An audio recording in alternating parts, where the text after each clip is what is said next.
done with it.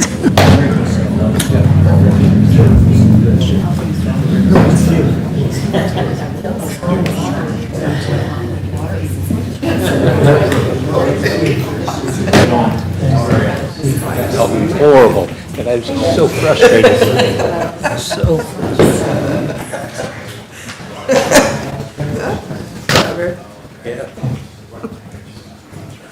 Good evening. It is Monday, September 8th, 2025. I'm Mayor Chris Martin calling to order the regular session of the Logansport Common Council. We'll start with the Pledge of Allegiance. I pledge allegiance to the flag of the United States of America and to the republic for which it stands, one nation, under God, indivisible, with liberty and justice for all. We're going to start with some public hearings. We'll start with the auction proceeds. Is there anyone in the audience who would like to make a comment? Councilman Morris, if you'd like to speak on it. Yes, the public hearing for the auction proceeds were that two of the departments sold things in a public auction this year, and each of them was requesting to have part of that money put in this year's budget. So the street department requested $10,000 be moved into their MVH fund for, what is it, I believe it was for maintenance, equipment maintenance, and then, yes, general repairs, and then the monthly credit card fees for the non-reverting golf, they had $4,252 coming, and they've asked to have that put into the monthly credit card fees. So the council has no objections with that. Comments from the public? All right. 6:01, I will close the public hearing on the auction proceeds. Open up the public hearing for the revolving funds. Councilman Morris? And I'm speaking for the RDC and Bill Cuppy. We created a revolving fund back in 2023 to be administered by the Redevelopment Commission. And the revolving fund was established as an avenue for the RDC to offer funding options for local businesses that are outside the normal scope of the RDC to private sector investors for improvements for their buildings. The three programs are the Exterior Improvement Program, Sidewalk and Curb Replacement Program, and the Key Building Improvement Program. And in this particular case, the RDC is requesting that the city pass $445,000 from the seeded fund to the revolving fund. This is accomplished by noting that the council authorized the expenditure of $45,000 for the completion of the Batman Museum from seeded in 2024 and $400,000 from seeded for payments in 2024 and 2025 on the Dyckman Park Clubhouse. These are projects that were in TIF districts or could have been funded by the RDC. The RDC will then in turn transfer $445,000 to our seeded fund.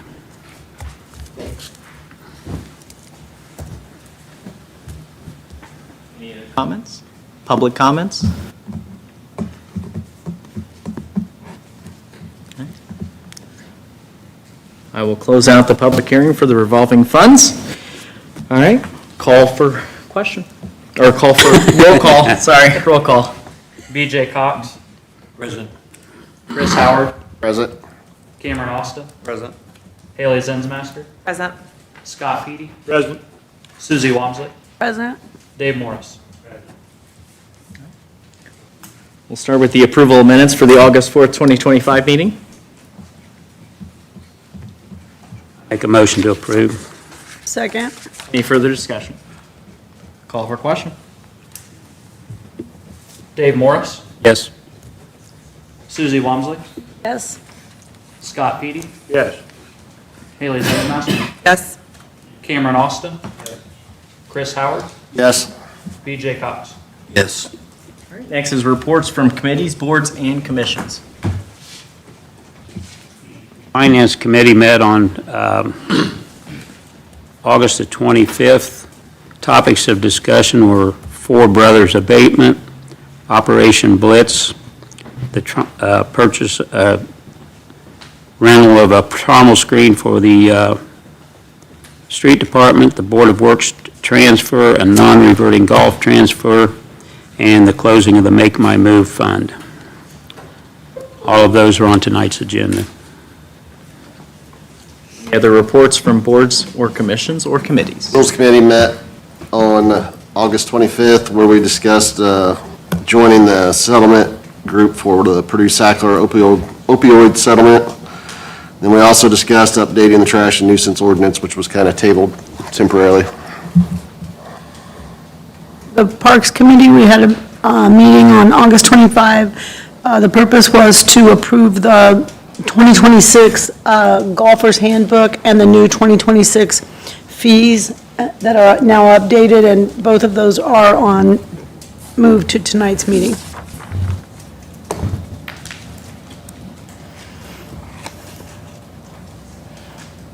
All right, and next we will have the Historic Preservation Commission come on up and give a presentation.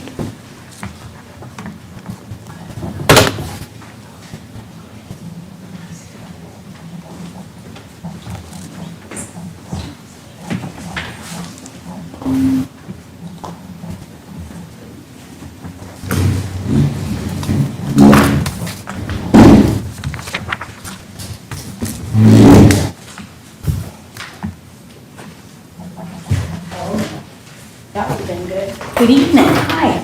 How is everybody? Hi, nice to see you. Thank you for a few minutes for us to introduce and report our little gray card on the Historic Preservation Commission. I'm Barbara Stein. I'm the president this year of that commission. And I'm going to show you all right, what's that? Just a second, okay, all right. The Logansport Historic Preservation Commission serves as the guardian of our community's architectural heritage by reviewing, approving, and regulating all development, redevelopment, preservation activities that impact the visual character and historical integrity of designated local landmarks and historic districts. We are committed to ensuring that changes to these significant properties enhance rather than diminish their historic value, while balancing preservation goals with the appropriate modern needs. Our mission, I'm going to cut this a little shorter. Our mission extends beyond regulation to education and advocacy. This is the important part. Fostering public appreciation for historic preservation as an investment in our shared heritage and sustainable community development. I am going to introduce in just a moment. I'm going to tell you who we work with. Rich Voorhees, we all know him. I don't have to give you an explanation about that. Judy Masters, Mike Stedahar, Kim Reed, who's a realtor, and Chico Rodriguez. And so it's a really good group of people on this commission. And our partner with Indiana Landmarks is Deb Purcell, and I'm going to turn this over to her, and she's going to give you a show. Dinner and a show. There you go. Well, good to see you all. I work for Indiana Landmarks out of our Northern Regional Office in South Bend, although we work all across Northern Indiana, and I personally live in Elkhart County.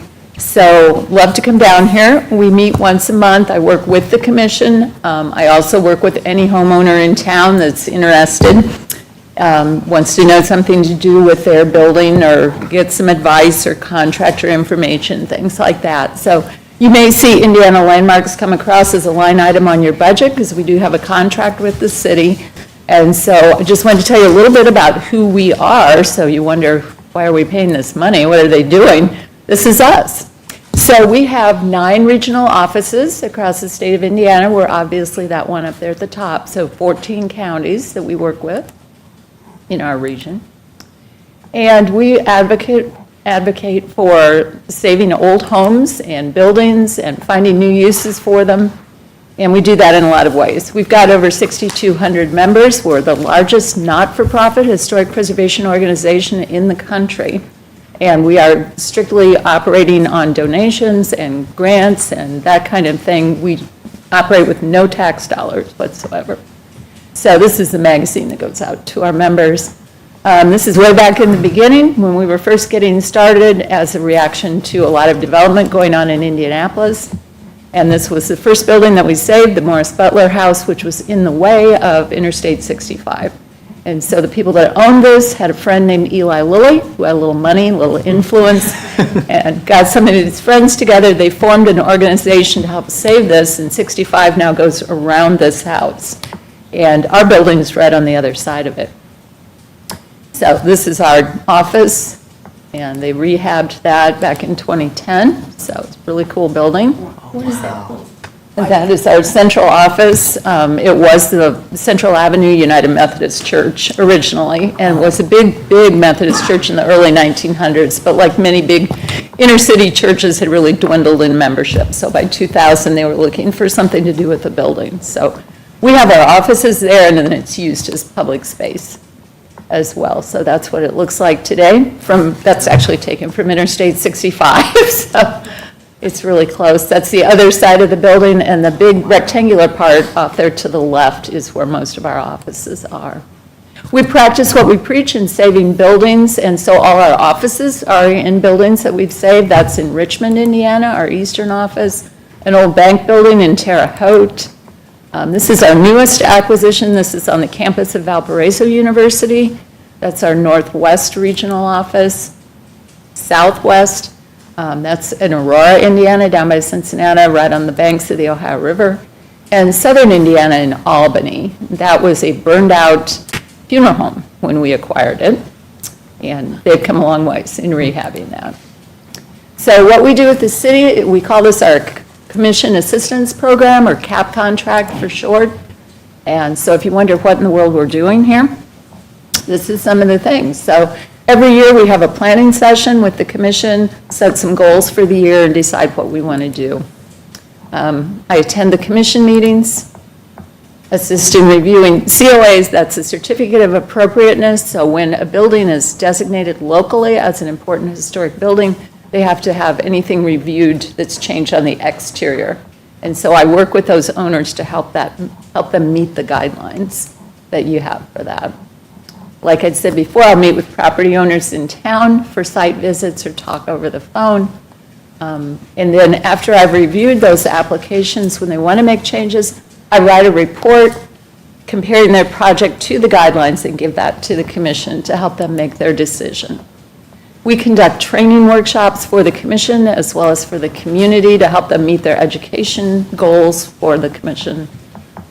We help establish local historic districts and provide technical assistance for National Register review and council building owners. And if there are any downtown facade grant application reviews, we do that. That's something I haven't done lately, but I have done it in the past. So those are some of the things that we do, and we'll talk more about specific projects in a little bit. Mike can take it from here. Thanks, Deb. My name is Mike Steiderhar. I am the Vice President of the Historic Preservation Commission and also, coincidentally, President of the Cass County Historical Society. Now, I want to talk about our processes. We have two processes I want to discuss. One is, how is a property designated as a local historic place? And the second thing I'd like to talk about is, once there's a designation, how are there changes made to the property? What is the process for that? Now, the designation should be distinguished, the local designation, from the National Register of Historic Places. And that's a great honor to have your property designated in the National Register of Historic Places, but it really doesn't have a practical effect. But the designation here on the local level does have a practical effect because, as Deb indicated, there has to be then some process to go through before you get allowed to alter your property, before you get a building permit. So how is a property designated? Typically, the property owner will initiate the process. I think at some point the city can also perhaps initiate this, but typically the owner would go to the planning department and fill out a designation application, and then after the application has been submitted, it goes before this commission, Historic Preservation Commission, to determine if it has historic, cultural, or educational value, or what's the architectural or engineering significance of the property. After reviewing these factors, the commission determines whether or not to recommend the designation to the council. The council, you make the actual determination, and we have a first reading, and then if approved at the first reading, it goes to a second reading. So the key takeaway from this first process, which is the designation process, is that we are, and the commission are simply an advisory service to you on city council. So if you designate a property, then we can go to the next process. I should point out that there is another aspect of designation besides single properties. You could have an entire district designated. For instance, Bankers Row can be designated as a historic district. There is a very much more involved process involved for that. Many, many steps involved before an entire district could be designated with this historic significance. But typically, it's just an individual property that gets this designation. So once the designation is in place, what if the property owner wants to make an alteration to the property? That can be an issue, and as Deb indicated, oftentimes it's with the exterior changes to a property that would affect the historic significance. So what the process would be is that the property owner would submit what's called a certificate of appropriateness application, and that goes then to the zoning administrator. The zoning administrator looks at the application, and the zoning administrator might say, this is so minor, no problem with this, go ahead and we'll give you the building permit, and that's it. Very simple. On the other hand, it might be a significant change that would potentially at least affect the historical significance of the property. And so at that point, the zoning administrator would turn it over to the Historic Preservation Commission, and we would rely upon our partners at Indiana Landmarks to do an analysis of this and say, well, really, what is the effect of this? Is this something that we should consider approving, or ultimately do we have some really serious questions that need to be addressed? So once that report has been made to the commission, there will be a hearing on this, and at that point, the commission will work with the applicant to try and resolve any issues if we can, if there are any issues, and then the commission could typically approve the project, the alteration, and that would be the end of the story. The commission working with the property owner to make sure that the alterations, whatever it might say, changing the windows or something in the exterior is changed, and the commission will work with the property owner on that. Now, it's most of the time, I would say, 90-95% of the time, the commission will come to a satisfactory resolution and the project moves forward. Rarely, but it is certainly possible that the commission might say, no, this will be a problem, and we reject this certificate. We will not issue a certificate of appropriateness. So then no building permit would be issued. Now, you might say, well, that's really difficult for the property owner, and what can they do?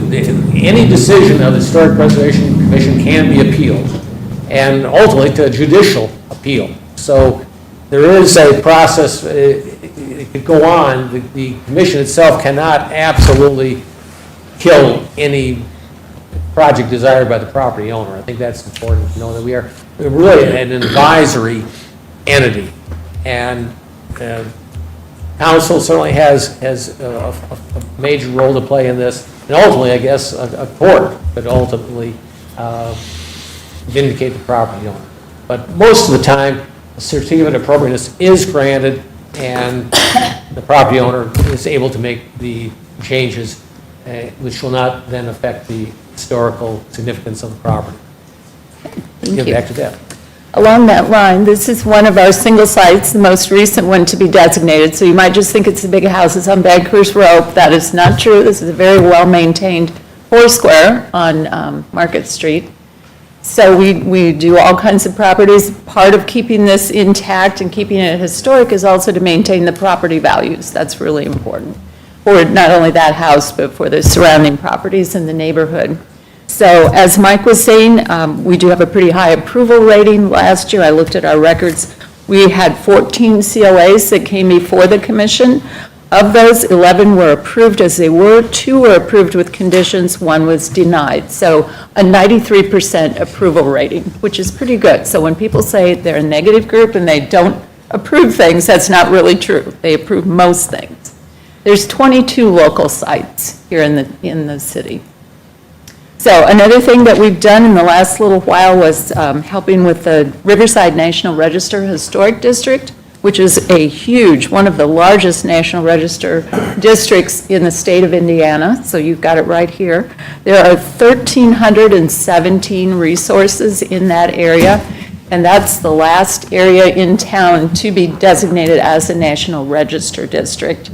There's a number of them that have, over time, people have looked at them and said, these buildings kind of fit together, they make a good district. And the advantage to National Register, while it doesn't offer protection like the local does, is that there's tax credit opportunities there and various grants that are available if you're in a National Register district. Last year, they did a holiday stroll, so kind of a tour of historic businesses and buildings, and that's something we hope to do more of in the future, so a way of engaging with the public, helping them to see the future of historic buildings and the different ways they can be used. And this is one of the current ones, obviously, the Memorial Home, as everyone knew it. We've been supporting its renovation and its future use as a community center. We're also advocating that it become a local historic district. I know everybody's really on board right now with, getting it back up, restored, and used, but, 25 years from now, will people care? 50 years from now, will people care? So putting that local protection on it would be really, really important. So that's something we're advocating for. Can I interject that also the Memorial Home, we do workshops, and we're having a... That's on my list, actually. We're Added using- there. We're using the Memorial Home. Yes. So also for this, Indiana Landmarks provided one of their Endangered Places grants for this to help with the assessment structure of the facility. That was one of the first things that kick-started this project. And then finally, to Barb's point, yes, we do workshops for the public. We try to do one every year. Can't always do that. It's hard to find instructors, but try to do those on a Saturday morning. This is the last one that we had. I think it was fall of 2023, I believe, fall of 2023, where we had these two guys come in from South Bend and talked about window repair. We had homeowners actually came here from Columbus, Indiana, came up for the day and attended that workshop. So it does bring some people into the community, educated people. They wanted to know how to fix their own windows in their historic home. So we're having one this fall. It'll be October 25th this year at 10 o'clock in the morning at the Memorial Center. Paul Hayden, my colleague from Indiana Landmarks, who's been working on houses for about, I hate to say 60 years, but that really is true. He is super good, and he's going to do a plaster workshop. He'll be demonstrating different techniques that homeowners can learn to actually fix and repair things in their own homes. So that kind of covers a lot of the things that we do with the commission. Thank you. Nice. So, thank you. And we're happy to give you this report. If you have questions, I'll find somebody to answer them for you. And we appreciate your support and everything you help us with. We appreciate it. Thank you. Thank you. Thank Thank you you. guys for coming. No old business, there is old business. Ordinance 2025-17, second reading. Councilman Austin.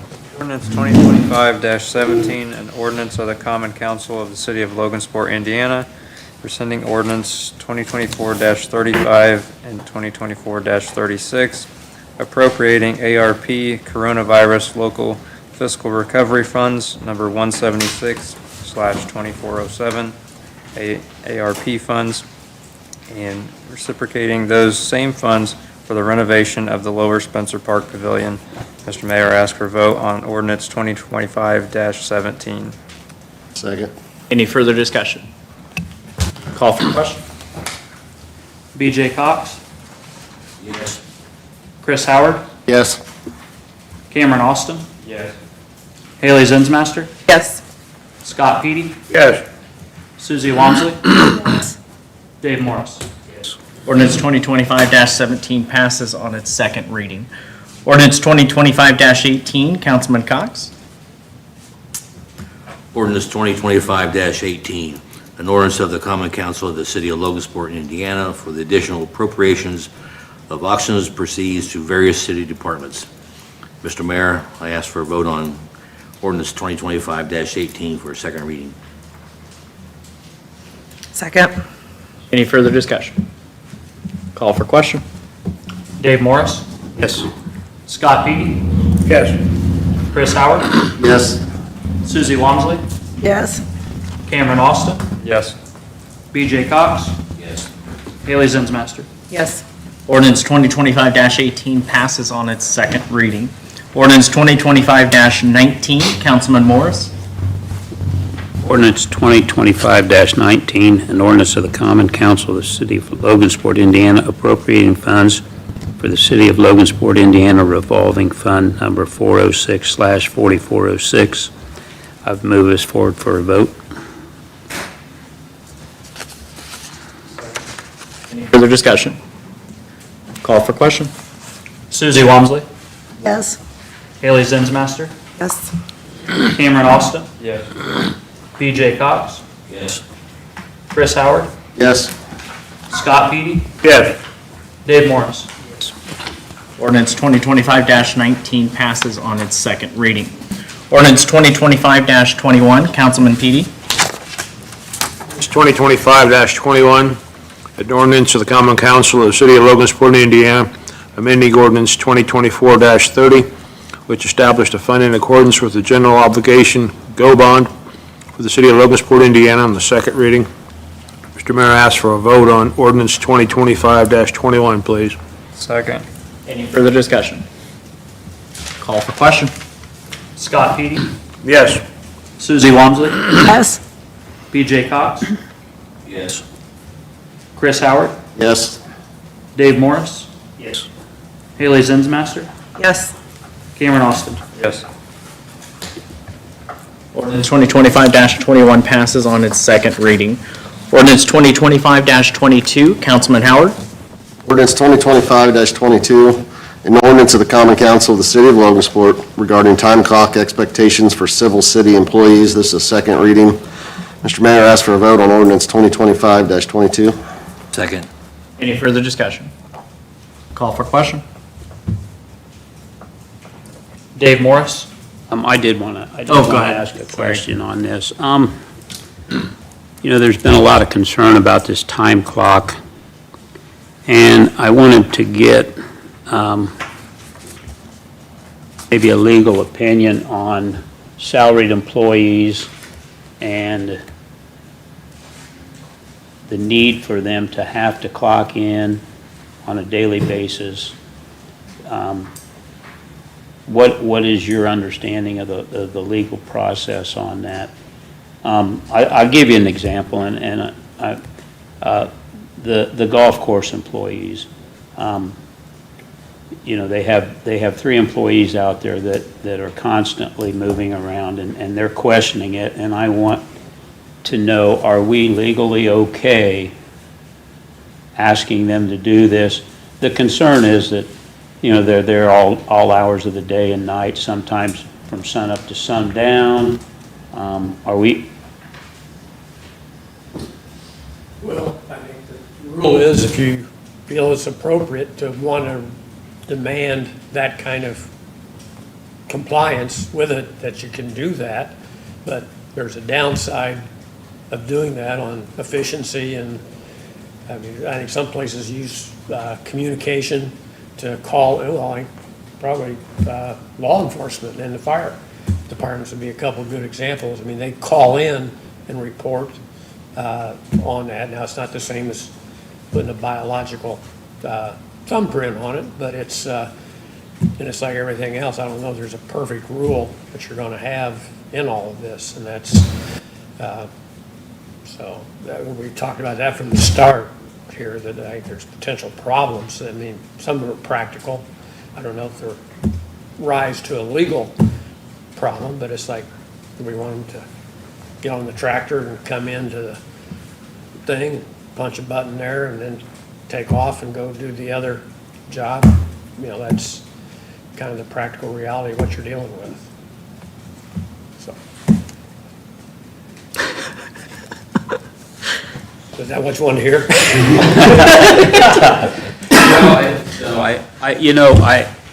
I have concerns about it, the need for it. I think, you know, I mean, I'm a guy that punched a clock for 35 years, never thought twice about it. But I also wasn't a guy that they were gonna call at 8 o'clock at night and say, hey, you got a water main that's going crazy at the golf course.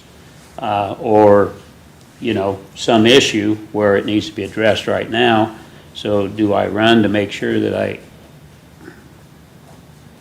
think it's more of an attendance thing, right, for salaried. So if they clock in when they're there during the day, and if they have to go back at night and they don't happen to clock in, okay, but if they do, okay, right? I mean, because that's not. Well, I guess that's what I'm asking for, some clarification here, because I think there's a need for it, you know, because we have had questions about it, but I also see the practical side of it too. Yeah. Well, I think So- what do you want to do? I mean, it says that it should be that for salaried employees, it's for a record, for recording their attendance. So that, I would just say, is their regular, they went to work that day and they're not saying, I was here, and. I think when they, you know, they come to work, first thing you do, you walk in there, you put your thumb down, you put your code number in there, and you go to work. That's all, it's easy. Time to go home, you punch out. Well, that wasn't the question I asked. What are you gonna do with the guy that gets the call at 8 o'clock at night because there's water running through the neighbor's yard because he's got a water main? If they, Is that an overtime question though? Because they're coming in after the hour, so couldn't a supervisor, because you're gonna be called in, so you have a time frame of being called. I know like for us, like if our SWAT team or whatever's called out, they would go directly to that scene and then the supervisor would oversee that because they can manually put that time in. and we can't manually do that, but we do have a paper, though, that they could fill out then after the fact if they need to do a time clock change. But if they're salaried, they wouldn't necessarily need to do a time clock change because it's not changing their pay, right? Yeah, and I know what you're saying, like the street department, if, you know, when we get a big snow and they call them out at midnight, they have a guaranteed pay for so many hours, but those guys are hourly somewhat. And, you know, I'd say in that case, they're all gonna go to the shop anyways to clock in, get You're- their trucks. But I have an example from last week. I had just gotten out of the bath. Dispatch called and said there was a tree loom on George Street. And Brian had worked overtime at the golf course. So I called him and said, you guys still working? He said, actually, I'm halfway home, I'm on High Street, like 24th. I said, can you go to 21st? 22nd Hunter Block. So I just prefer that he could just go straight there and deal with that instead of having to go back and clock in. sure. Oh, absolutely. So I guess that's what I'm asking. I mean,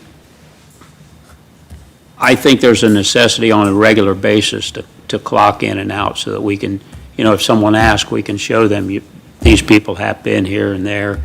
But it also, has to be some flexibility in it all, I guess. And you're saying you understand that that's the way that it would be. I would say, yeah, I mean, he already clocked in for the day to show that his attendance for the day. So if he wanted to show that he went and did something else, he could do that time clock, the form. But if not, I mean, he already had his attendance in for the day. I mean, that's what we're looking for, is that you came to work.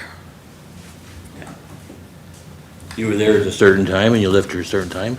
If you get called in at night, like if the fire would have an all-call, the guys are coming to the station, they're putting their gear on, they're getting in the truck and they're going.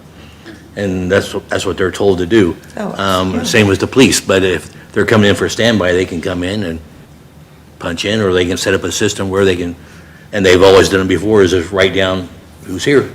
And then when the call was over, everybody left and that was it. They were there for that many hours, and the street can do that, and so can the parks if needed, but, you know, basically, We just want people to come in and sign. You were here, you left at your time, and then But Sex- I guess the issue the only concern that I have here, you're talking about situations where people are being paid when they come in on an all-call. You're getting paid to come in. What I'm saying to you is, Dean has, for 25 years, has answered calls at Dykeman Park day and night for one lump salary each year. And he's saying, so you mean if I'm here from 6 o'clock in the morning till 6 o'clock at night, I should punch in, and then if I have to come back later, I should punch in again? I just want some clarity, I guess is what I'm asking If we need to for. amend section 2, we can, but this just says, it just says that it's timekeeping for recording their attendance. So if he clocked in during the day when he was at work, that recorded their attendance, and I would say that that took care of that part. David, I think the only requirement should be for somebody who's working a 40-hour, getting paid for a 40-hour work week, is that the requirement is that you clock in, because then we know you're there. And we're not asking you to clock in and out every time you come and go, but we do want to know that you came to work. It doesn't matter if you work 30 hours or 60 hours. When you're getting a salary, you're getting paid 40 hours a week, doesn't matter. So I say that our only requirement for people on salary is that they just clock in. You just say, I'm here for the day, because that's all we're checking. It doesn't matter if they work 60 hours or 30. No, it doesn't. If I'm on a salary, you're paying me 40 hours a week, whether I work it or not. Well, think about this, though. If you have to share this data with the people clocking in and out, which you should, if they request it, if you're on salary and you start looking at that data and you notice, I'm being paid X amount of dollars per year, but now I notice, look at all this time I didn't expect to be spending in this job, this might actually bite you in the butt.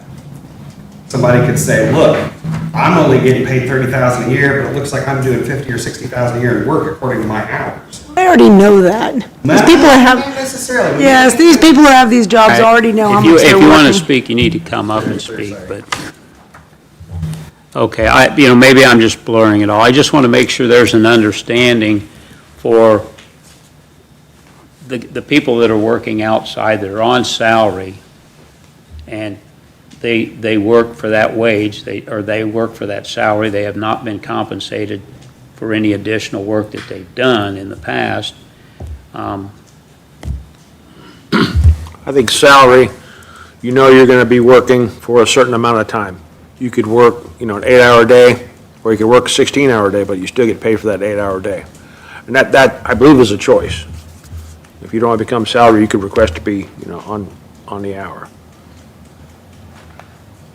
And Dave, we could send a memo out to all the employees, letting them know, explaining that. So if you want to just shoot me an email of what the council wants everyone to know. I think if they read the ordinance and all of the things that are in here, I think it explains, I think it explains it all, but. Well, I just wanted to have clarity before I voted on it. I'm in favor of the time clocks. I think they're a necessity. I think that it is something that we need to do to be accountable if we're asked. And, but I want the people that have to do the clocking in and out to understand exactly what the expectation for them is, so that we don't spend the next year trying to sort that out, I guess is, there's been questions on it, and I'm just trying to make sure that I understand it too, so that if someone asks me, I can tell them the right thing. So the expectation for, let's say, Kevin Price or Dean or Kyle or their guys, if there's an expectation that we need to know that you were there for 40 hours, and beyond that, there's not much concern. Right. Right, because that supports the whole purpose of the time clock system, is to keep track of the hours worked and the people coming to work. And I think what he has said about it may come back to bite you is one way of looking at it, but traditionally, that's what has happened in a lot of these kind of programs. You start putting a finite number on it, you start saying, whoa, that's a little different than what I thought it was, and they do. It brings a reality to the situation that wasn't there before, and that's sometimes what happens. That's the good part of it or the bad part, depending on which side of the coin you're on.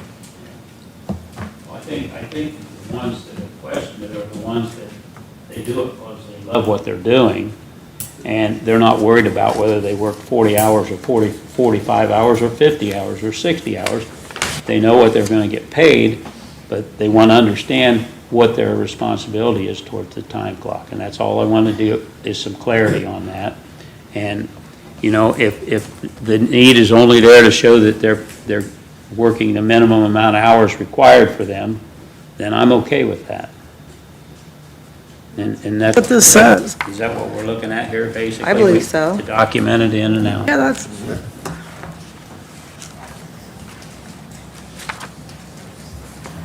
Any other discussion? All right, call for question. Dave Morris, Yes. Cameron Austin. Yes. Susie Wamsley, yes. Scott Petey, Yes. BJ Cox, Yes. Chris Howard, Yes. Haley Zinsmaster. Yes. Ordinance 2025-22 passes on its second reading. On to new business, ordinance 2025-23, Councilwoman Zinsmaster. Ordinance 2025-23, an ordinance of the Common Council approving changes to the Dykeman Park Municipal Golf Course Golfers Handbook of 2026.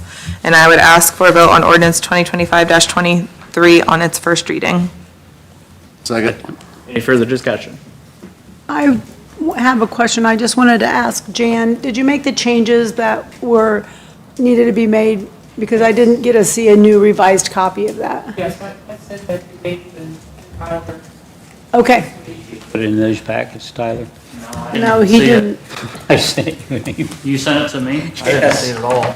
Oh, okay. So we didn't know that the changes were made Can from you the... make sure the rest of the council Yeah, gets I'll it send so it they out can to- review it Yep. for a second reading? Yeah. Thank you. Call for question. Haley Zinsmaster, Yes. BJ Cox, Yes. Dave Morris, Yes. Scott Petey, Yes. Chris Howard, Yes. Susie Wamsley, Yes. Cameron Austin. Ordinance 2025-23 passes on its first reading. Resolution 2025-145, Councilwoman Wamsley. Resolution 2025-145, a resolution of the Common Council of the City of Logansport, Indiana, approving Purdue Pharma LP et al. Bankruptcy settlement and related settlement with the Sockler family. I move for a vote on Resolution 2025-145. Second. Any further discussion? Call for question. Haley Zinsmaster, Yes. Dave Morris, Yes.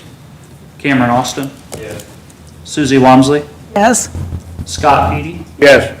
BJ Cox, Yes. Chris Howard. Yes. Resolution 2025-145 passes. Resolution 2025-146, Councilman Howard. Resolution 2025-146, a resolution of the Common Council of the City of Logansport, Indiana regarding tax abatement for personal property investment for Four Brothers LLC. Mr. Mayor, I ask for a vote on Resolution 2025-146. Second. Any further discussion? Call for question. Chris Howard, Yes. Haley Zinsmaster, Yes. BJ Cox, Yes. Scott Petey, Yes. Dave Morris, Yes. Cameron Austin. Susie Wamsley. Yes. Resolution 2025-146 passes. Resolution 2025-147, Councilman Morris.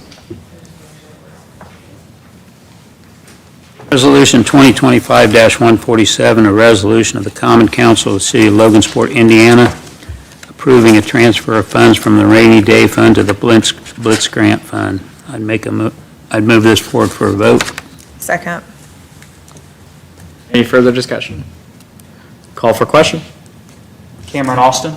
Yes. Susie Wamsley, Yes? Haley Zinsmaster, Yes. Dave Morris, Yes. BJ Cox, Yes. Scott Petey, Yes. Chris Howard. Yes. Resolution 2025-147 passes. Resolution 2025-148, Councilman Austin. Resolution 2025-148, resolution of the Common Council of the City of Logansport, Indiana, approving the expenditure of money from the Solid Waste Fund for the rental of a trommel screen for the Logansport Street Department. Mr. Mayor, ask for a vote on resolution 2025-148. Second. Any further discussion? Call for question. Dave Morris, Yes. Susie Wamsley, Yes? Cameron Austin, Yes. Scott Petey, Yes. Haley Zinsmaster, Yes. BJ Cox, Yes. Chris Howard. Yes. Resolution 2025-148 passes.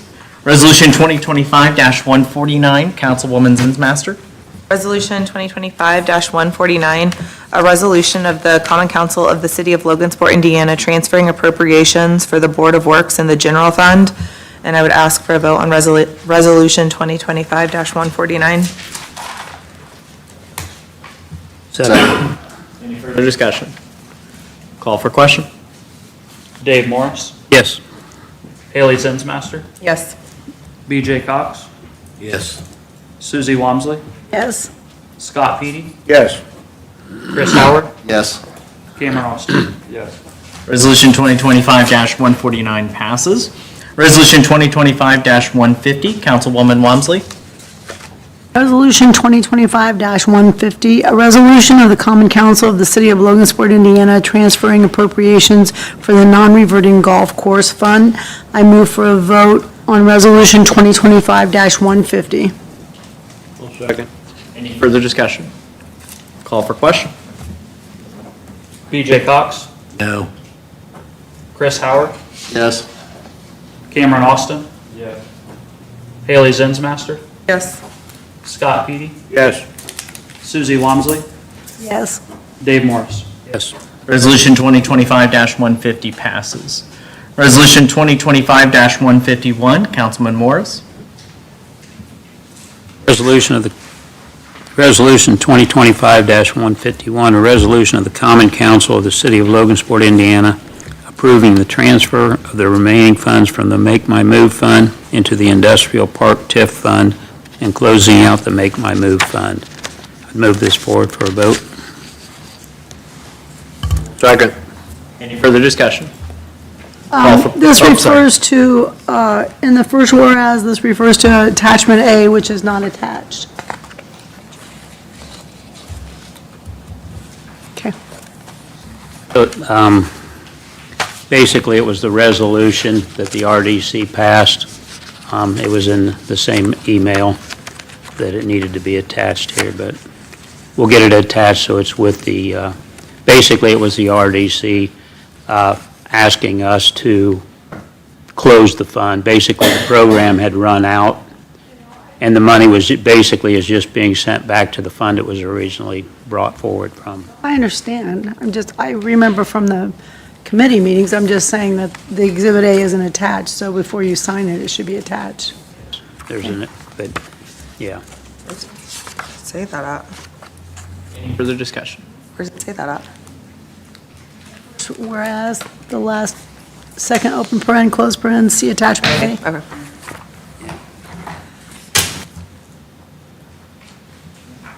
Call for question. Oh, yeah, I see it. Scott Petey, Yes. Chris Howard, Yes. BJ Cox, Yes. Susie Wamsley, Yes? Haley Zinsmaster, Yes. Cameron Austin. Dave Morris. Yes. Resolution 2025-151 passes. Any public comments? Anyone in the audience who'd like to make a comment, please come to the microphone. State your name and address for us, please. Paul Wilhelm, 630 South 15th Street. We had an event happen about a month ago, which never happened to us. We've been here 10 years. Someone dumped a bicycle in our lot, about 20 feet off the road. And we called the police non-emergency number and was surprised to learn that the police no longer collects bicycles.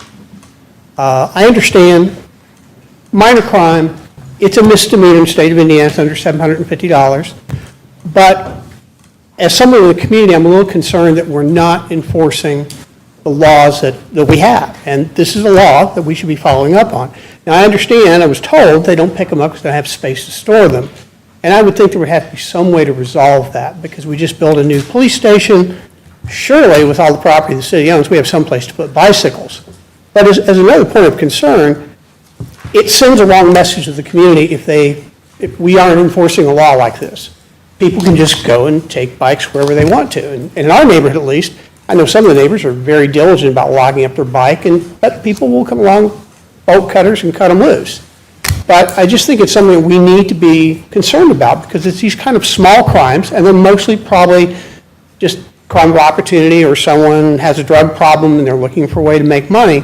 But I don't like the idea that we're not enforcing certain crimes. I mean, we just paid the police department well. We gave them a very generous raise. I know we have a lot of, I see the police out patrolling the neighborhood and everything, but it just seems like this is one of those things, it's like that broken window syndrome. If you don't fix the house with a broken window, pretty soon it gets broken into and other things happen. And I just think that we need to follow up on this sort of thing. And it's not as complex as we would think it would need to be. There's now a national bike registry. You can register your bike when you buy it with the National Bike Registry. If it's reported stolen, the police department can notify them, or if they find a bike, they can look there and find out that, oh, this is stolen. In Indianapolis, I mean, they get hundreds of bikes stolen, as you can imagine, a year. They do auction them off, but they now work with nonprofits, one of which is Spokes, which is like a bicycle training program that takes people who are unemployed or underemployed and gives them skills to make bike repairs. So it seems to me that, okay, we're going to collect some bikes, we're going to sell them at the auction, and probably not going to sell for much, but it seems like there'd be an opportunity to partner with a nonprofit, maybe Emmaus or some other group, to be able to bid on these bikes, because we're not going to sell for much, and get them into some sort of program that would benefit the community. It's just one of those things that we need to follow the laws, and we need, it's not unimportant, particularly to the person who probably lost that bike, that it was stolen. Whether it was a kid, whether it was a person who may be homeless and relying on a bicycle for their primary mode of transportation. And some people don't like to report, particularly if they have an immigration status, they're not going to report that bike stolen. They might report it to a national database, and then the police would see it and say, oh, this is local, and they could return it. But they're not going to necessarily call it in. And I just think it's something that's kind of slipping through the cracks in terms of neighborhood protection and neighborhood crime that we need to address. But I'd like to see the Rules Committee or whatever appropriate committee of the council to look at that, because it's just one of those little things that's slipping through the cracks that it doesn't seem important, but certainly is important in terms of community and having a safe community and people feeling confident that the police are going to, follow up on things. Thank you. Thank you. Any other public comments? I'd like to address Mr. Comment on that. First, you have to have a victim in any crime. So if there's a bike that's just lost or randomly left in somebody's property and there's no crime, it's not, or no victim, it's not a theft. So it's lost and found property at that point. Now, if somebody calls in, we have, and we do collect bikes, and we have stored them at the Logansport Police Department when there's been a crime involved. We arrested somebody for public intoxication, and we took his bike and we stored it till he was able to bond out of jail. So this whole, everybody's guilty of stealing something. If I don't have a victim, there's really nothing to attach it to. I don't want to clutter the police department up with a bunch of lost and found, because then it's, oh, I found a lighter on the street, or I found this, and then everybody's tied to a victim. So to answer that question is, we will pick up bikes. We actually stopped about 6 years ago doing the lost and found bikes. They were stored here at the city building. There was programs back in the days. What we found was we ended up with 200 bikes downstairs in the basement with no owners to them. And I'm researching right now with a friend of mine who works at IMPD about that program, because if there is one, I'd be more than happy to and be involved in something like that. We do our bike rodeo. We have used bikes from our lost and found property to do that. But just like with evidence, if we arrest somebody, we don't keep all that person's property, because then it becomes a lost and found item and not a piece of a crime. So, and bikes don't fit in squad cars, and that's not an excuse not to pick them up if there's a theft. We do have a truck and a van, but we have picked them up, and we will pick them up when there's a crime or a victim to that. Just because there's a bike lane around doesn't mean it's the police department's problem. So not letting crime slip through the cracks on theft of bicycles, just letting the council know that. Thank you. Thank you, Chief. Any other public comments? Go ahead, Jan. Oh, sorry, go ahead. I'll go last, because mine might be a little longer. so.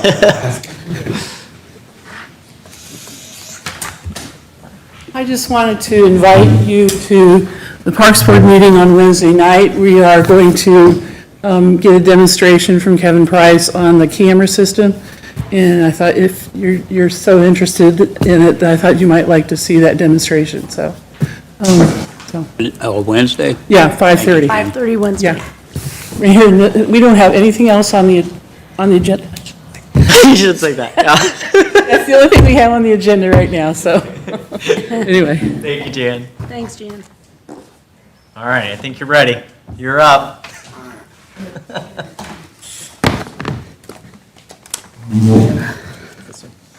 Good evening. My name is Joseph Stackhouse. I'm a lifetime resident of Logansport, a small business owner here in town, and a Logansport Utilities ratepayer. I'm here tonight to address the deeply unfair and illogical structure of the LU's stormwater fees, a fee system that this council has the authority to correct it as it's the one who voted it into existence in the past. The current system is not based on any actual impact a property might have as far as commercial, I'm talking commercial here, to the stormwater system. It's a fixed monthly fee, periodic. It almost starts to look like a tax. There is nothing, and I know why it's so high. Don't get me wrong, I know all about the funding that Logansport Utilities has had to take in order to enact the EPA mandates that they do the work that they do, right? So I'm not arguing that at all. I'm just arguing that the current system is not fair. In fact, the last Stormwater Board meeting, Dave was there. The city was sent a letter where you guys are now going to start paying these stormwater fees on all the city properties. So that's a tune of about $180,000 a year. That'll be about $1 million in about 5 years' time. We got about $900,000. You guys have never paid these fees in the past. I'm not saying that Logansport Utilities is in the wrong here. In fact, they're probably in the right in charging the city these fees. And the reason why is if they give you guys a break, it looks like it's not fair to everybody else. It's based on the property. So if city owns property, it's shedding stormwater, it's a responsibility just like everybody else has. So I don't think you're gonna magically get rid of those $180,000 in fees. So what are you gonna do? Are you gonna cut $180,000 out of a budget somewhere else? Are you gonna raise my taxes? Because I already think I'm paying too much, so now I'm gonna be paying twice. I'm gonna be paying for the cities through additional taxes. So you see, it's kind of like, it's an issue that really burns me, let's put it that way. Ask you a question? Yes, sorry. No problem, Joe. I was at the same meeting you were at. Yeah. I listened to you speak. I listened to you at the Utility Service Board with the same presentation you've added to it since you went to the stormwater meeting, and I was also there.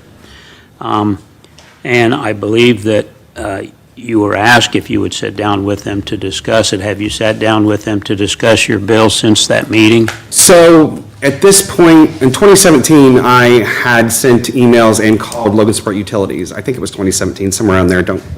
They initially gave me a break. They looked at my property and said, you're absolutely right. It's 800 square feet. It's actually a residential property with commercial usage granted. It's the old Bishop Barbershop building, tiny little building there. But I'm paying the same rate as a 15,000-foot commercial property because of the way these current structures, and there's a copy of that in there. So, and it gets even crazier when you look at industrial. A 43,700-foot industrial property pays less per square foot than I believe a 3,001 square foot commercial property. How does that make sense? Industrial properties shed more stormwater, it's more polluted, costs more to process. It doesn't make sense. Some of these categories are just very broad. But to my point, he offered to sit down and meet with you. Oh, yes.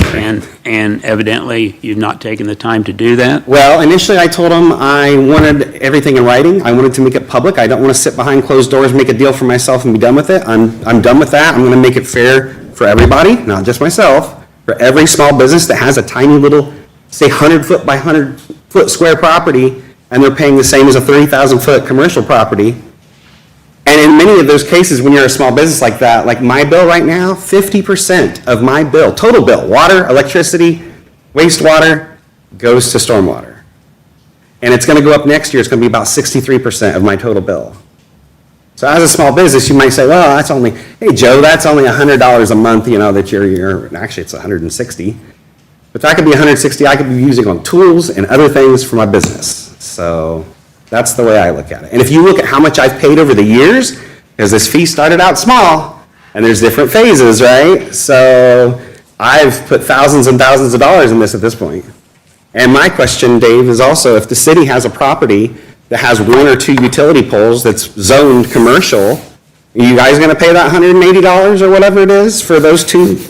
Well, like I said, we had a frank discussion at the stormwater meeting. Yeah. I believe it got the attention of the right people. It did, actually. And my point to you is that you're going to be more effective if you now try to direct your attention to the ones that are specific. They're going to have to make a recommendation to us. Sure. And that was my whole point, if you listened to me when I spoke in that meeting. I wasn't telling them that in the end, we weren't going to pay any fees. Right. My point to them was not about that at all. Yeah. And I appreciate you're not the first one that's come to them with these issues. It's quite honestly, it's a city issue, but it's a combination, and you know it. Two rivers, old structures. We did all the things wrong in the old days because we thought they were the right ways. Now we're trying to fix the old ways to meet the new standards. So I understand your plight. And, I've had discussions since that meeting with the superintendent, and he's looking at some options, and there's going to be some discussion. And I'm just saying that you need to come back to the table. Not everything has to be done publicly. The point has been made. It's been made by me. It's been made by you. Right. And I think they understand moving forward that we're going to have to all work together at this to resolve. I just didn't want them to offer me, say, like the residential rate again, and then be like, okay, you're taken care of. I think it needs to be fair for all small businesses. Yeah. And there's And let me just say this, if it were to come down to, okay, the system's totally unfair, it's not going to get fixed overnight. Right. It would take a brand-new study and a new concept or whatever to try and make improvements to it. Now, I don't know the way that other towns have done it. Typically, it's been structured this way since day one around here, based on size of your property and whatnot. But my only point to you is that I think you got their attention. Sure. I think maybe I got a little bit of their attention in that same meeting, and I'm asking you to go to them, and let's try to work this out with the proper channels. I think the council, most of them are aware of the situation with the stormwater fees and the letter that we were sent. Right. And we're trying to come up with the right remedy. So I ran into Greg Toff right before this meeting, so we actually did discuss this. So he's willing to look at that, I think it's Appendix A or whatever, to the resolution. Currently, they agree that it's unfair. I mean, they're looking at trying to fix some of this. I don't know where that's going to end up, and I will take that up with them. But there's other things in my argument today that directly affect this specific ordinance that you passed that only city council can fix. So I guess I'll just move on to that, and we'll... So that ordinance, which is 2022-50, which actually shows the multi-phase increase in stormwater fees for residential, commercial, and industrial properties, there's no sunset provision in that at all. So after phase, I think there's 4 phases? Yeah. Basically, unless city council decides to act or review it, that fee is going to go on forever. Now, I talked to Toff about that as well, and I asked him, I said, well, how long would it be till we paid off that $40 million in SRF funding loans or whatever? You're talking 30 years. So we need to address and fix the fairness of this now, not sit and wait, because it's going to be 30 years of small businesses and the city now paying the fees. Through your funds. Yeah, exactly. And the other thing is they do have an other category or classification on that chart, which I assume they reserved for special circumstances. However, they don't really define it legally. It's just kind of open flapping in the wind there. They could technically say a property's in the other category and charge them whatever they wanted. Because it says in multiples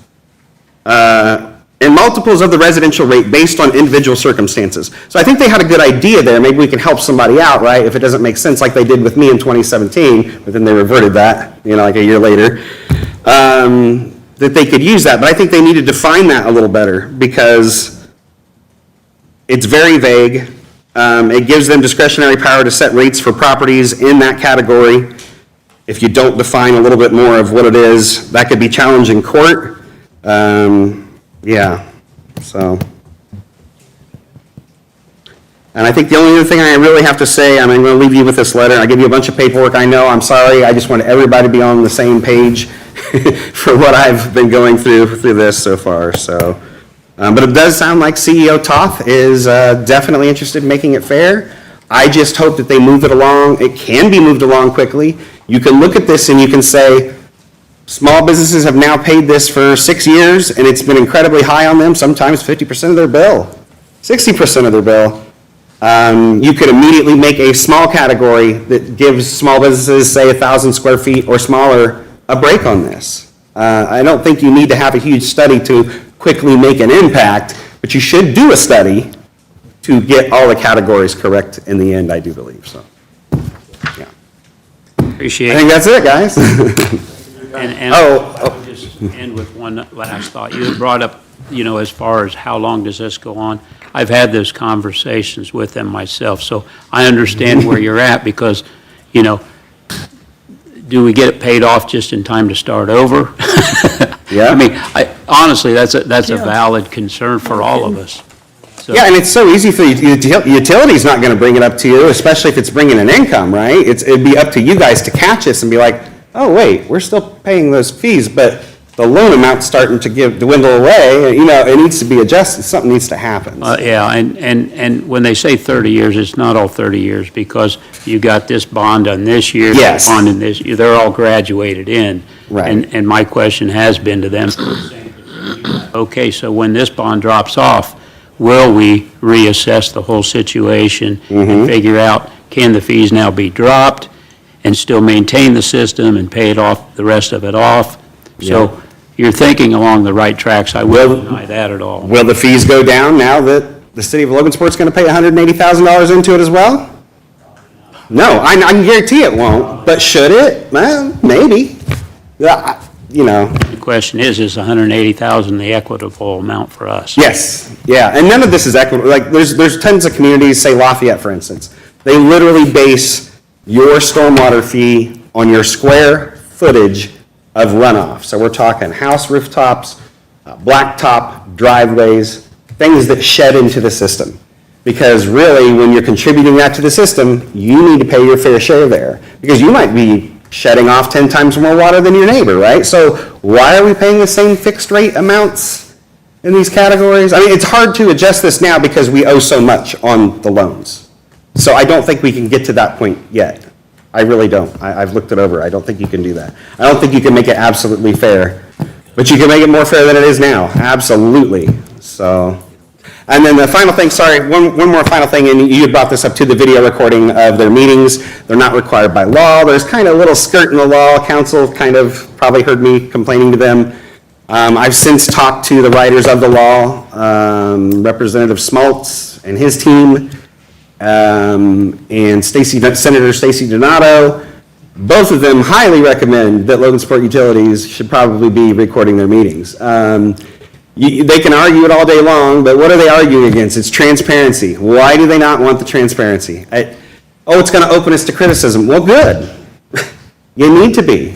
You guys are you're being recorded right now. Why is Logansport Utilities, as important as they are to this community, operating right over there in a different room, but not required to video record and keep archives like every other major city function? Because really, in the end, they are.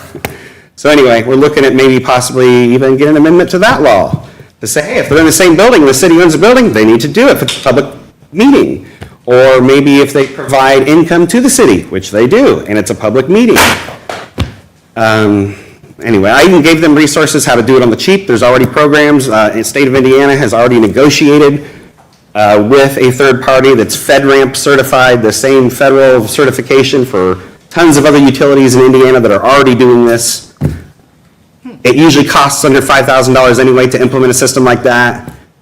Take some of my stormwater money, go buy a camera. Because if you miss one meeting, you're not just missing that meeting, because the meeting minutes don't get approved until the next one, right? So really, you're kind of you don't know exactly what happened, and you get my point. So I'm going to argue that with them too. So other than that, I think that's all I have to say. Thank you. Thank you. Time, guys. Yep.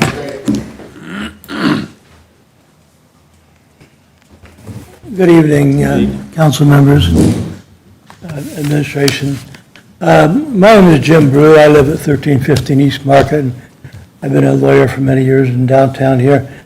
And I, over the years, have seen the history of the development of this stormwater fee. And I know something about the federal laws that created it, and then the local and state level implementation of trying to make the rivers be cleaner and not dump the shit in the river. I saw it when I was a kid. Well, you still get some of it if you go down and watch the stormwater overflows during big storms.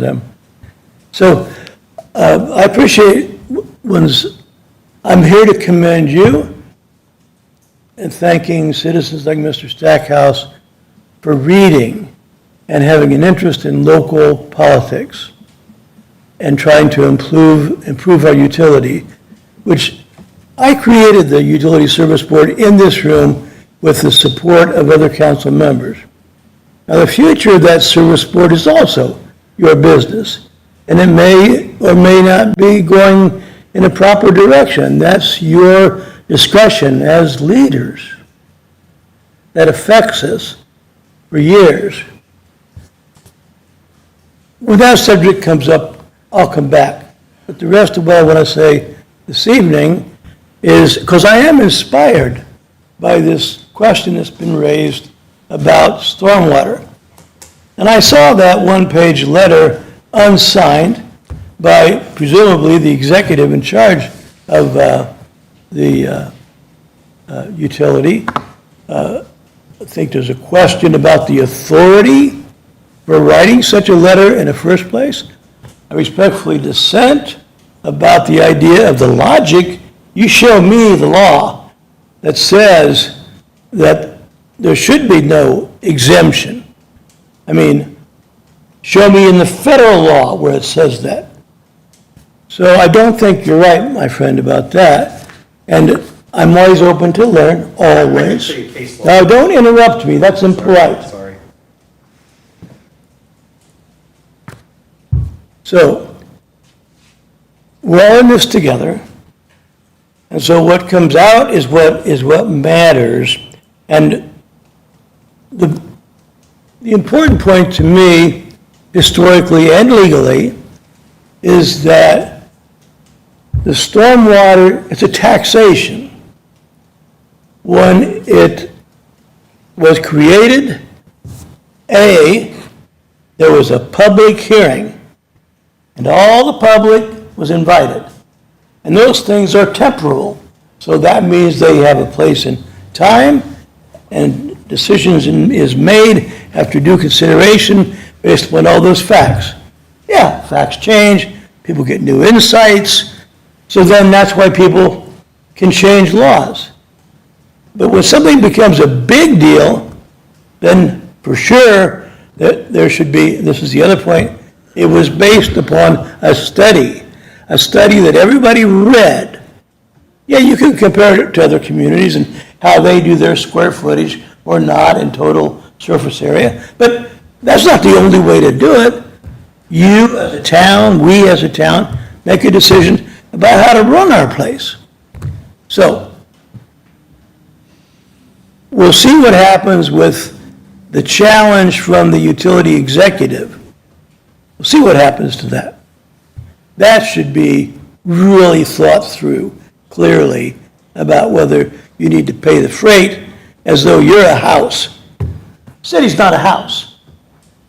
So, a study's a good idea, but I give you guys credit.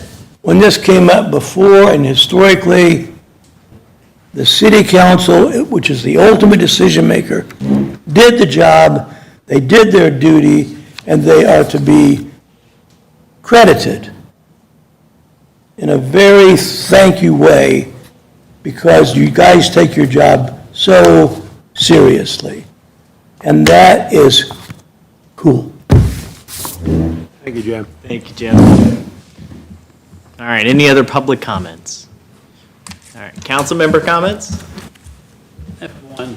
Kelly, I just wanted to let you know, we didn't have the American Legal Publishing on there. After speaking with Robin, because we had a line item for Muni Code, we just stuck it in there last year. There is a budget already.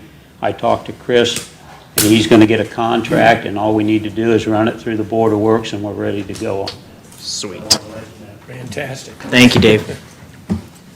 Any other comments? Yeah, I had a lot, but now I only have one. Last December, we invested in the time clocks, and I'm just gonna say this, we invested $29,000 and change there for the people to come in, in my opinion, this is my only, you come to work, you punch in, put your thumb on the thing, you do your job, and then you punch out, you go home, and that's it. If we have to call in, the administrators can take care of that. They can do the paperwork later on, they can send it to the HR personnel, and they can take care of that the next day. It's just to make sure that we know who's working. If someone gets hurt down the road or they suffer an illness, could be a police or fire, they were exposed to something that day, we can say they worked that day, they were exposed to this, and it can be for insurance purposes.